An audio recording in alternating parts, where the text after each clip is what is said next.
اور ارینا ایک بار پھر رونے لگی۔ اس واقعے کو تقریباً 1 مہینہ گزر گیا۔ وقت گزرنے کے ساتھ ساتھ ارینا کے پیٹ میں اس جن کا بچہ پلنے لگا اور ارینا پریشان سی رہنے لگی تھی۔ اسے ایسے لگ رہا تھا کہ جیسے اس کے پیٹ میں بہت بڑا پتھر پل رہا ہے۔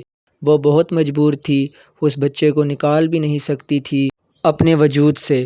وقت گزرنے کے ساتھ ساتھ وہ بہت کمزور ہوتی گئی اور اکثر بیمار رہنے لگی، مگر اس نے یہ بات اپنے شوہر سے چھپا کر رکھی اور اسے ڈر لگنے لگا کہ اگر بچے کی پیدائش کے وقت اس کے شوہر کو پتہ چل گیا تو اس کی زندگی میں کیا طوفان آئے گا۔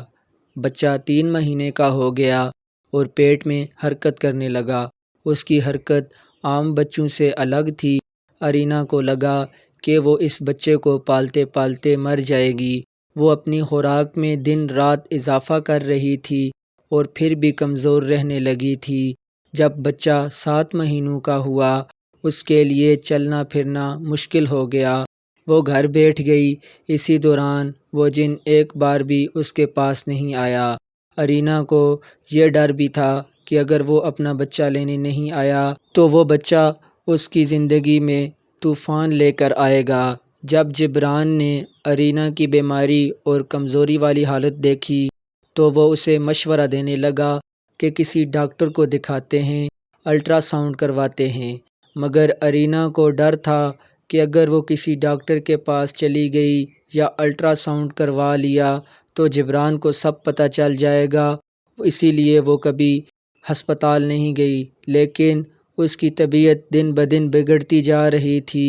وہ بہت کمزور ہو گئی، اس کا پیٹ گھڑے سے زیادہ بھاری ہو گیا۔ پھر ایک دن وہ کمزوری کی وجہ سے بے ہوش ہو گئی۔ مجبوراً جبران اسے ڈاکٹر کے پاس لے گیا۔ اس لیڈی ڈاکٹر نے تھوڑی دیر ارینا کا چیک اپ کیا۔ پھر جب اس ڈاکٹر نے ارینا کا الٹرا ساؤنڈ کیا تو اس کی ایک زوردار چیخ نکل گئی۔